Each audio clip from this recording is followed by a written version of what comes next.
Ce sont des souffleurs de verre, même si ce n'est que partiellement vrai, puisqu'ils sont avant tout maîtres verriers, ça veut dire qu'ils contrôlent si bien la technique soufflée que la technique solide, qu'on verra après. Technique soufflée, on l'utilise depuis le 9e siècle. Et on était à Venise. On était dans la zone du pont du Rialto, et on travaillait d'abord cette technique sur les bouteilles à parfum. D'ailleurs, on ne parlait pas encore de maîtres verriers, mais de fiolailles, des gens qui faisaient des fioles, donc des bouteilles pour les essences de parfum. Petit à petit, on travaille cette technique sur toutes les pièces d'usage quotidien, donc bouteilles, carafes, assiettes, verres, coupes, tasses, j'ai à peu près fait le tour. Et on arrive comme ça à la fin du XIIIe siècle. En 1291, le gouvernement vénitien demande aux maîtres verriers de quitter Venise et de venir sur l'île. Officiellement, c'est pour diminuer les risques d'incendie à Venise.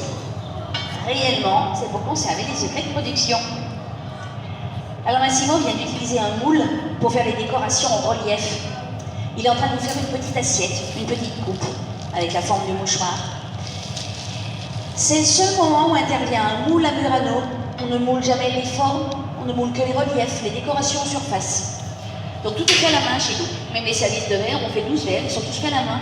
Donc ça veut dire forcément qu'ils sont tous un tout petit peu différents, même s'ils sont évidemment bien faits. Mais évidemment, la perfection n'existe pas quand on travaille avec la main manuellement, donc ils sont tous un petit peu différents. Alors, Massimo travaille aujourd'hui sur la couleur transparente. Le transparent, c'est la base du verre. Et le verre, c'est du sable. C'est ce sable-là. C'est du sable de silice. Pour vous donner une petite idée, c'est un dérivé du quartz. Voilà. Et actuellement, toute l'île de Murano se fournit en France. Il y a un petit morceau de France dans toutes les pièces de Murano. Ça vient de Fontainebleau. On y mélange de la potasse, du sodium, on fait comme ça le transparent. On les fond à 1400 degrés à l'intérieur du creuset. Seulement Murano est surtout célèbre pour les couleurs. Et toutes les couleurs sont d'origine naturelle. Donc ce sont des oxydes de minéraux que l'on mélange en matière première.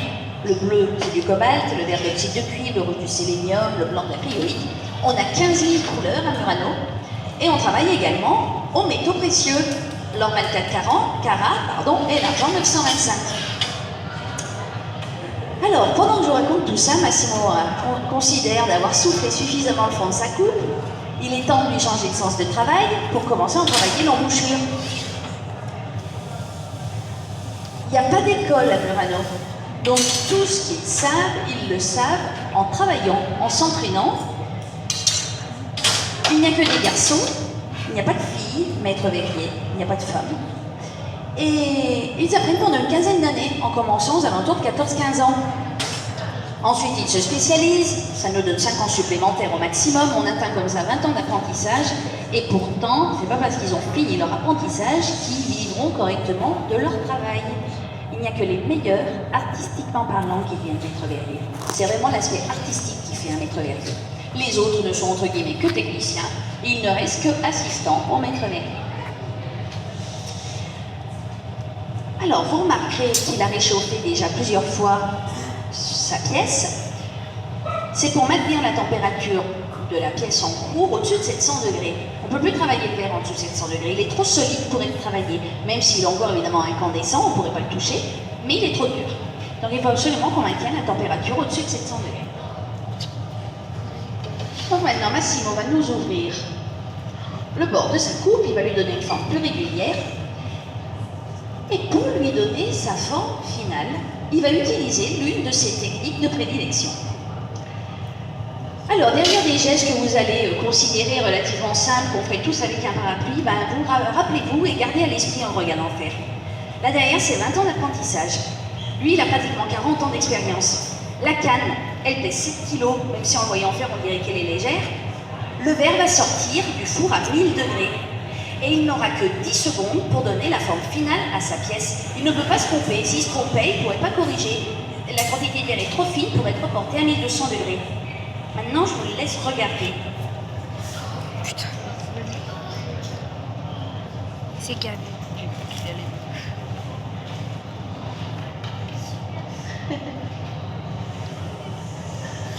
Et ben voilà, vous pouvez l'applaudir maintenant.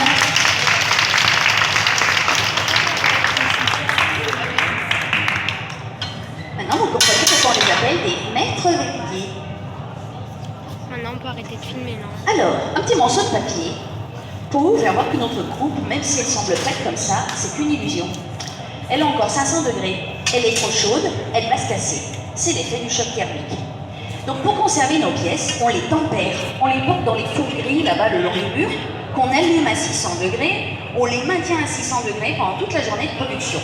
Le soir, quand on a fini, on ferme les portes et la température diminuera petit à petit pendant la nuit, puis en fonction de la dimension des pièces qu'on a tempérées, aussi le jour d'après. Donc pour vous faire simple, on atteint 20 degrés entre 12 et 24 heures. Voilà. Par contre, le cycle de tempérage est poussé jusqu'à plusieurs jours, jusqu'à 4-5 jours, quand on travaille l'autre technique qu'on va voir maintenant, qui est la technique des sculptures, et qu'on la travaille sur du gros. Alors, la technique des sculptures, elle a toujours existé, on l'a toujours travaillée, seulement depuis qu'on a le gaz comme combustible, depuis l'après-guerre, après la Seconde Guerre mondiale, on entend bien, on a appris à la travailler sur du très gros.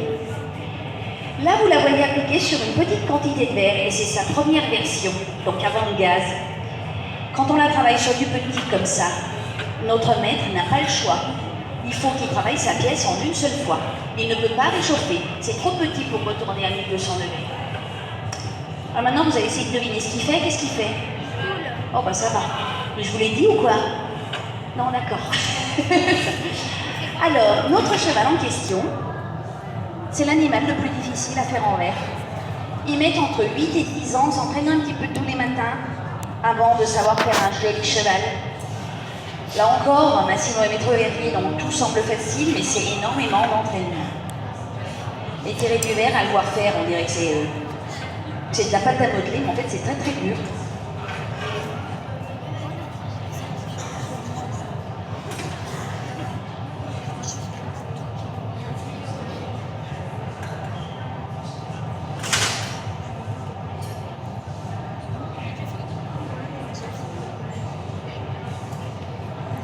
Ça. Regarde ce que ça fait le truc. Un petit peu. Ça me fait penser à la vie ici.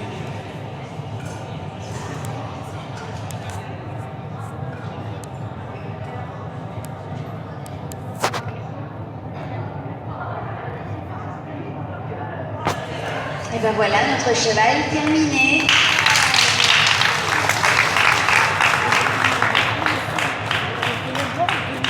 Alors, notre cheval de démonstration pourrait éventuellement résister au choc thermique.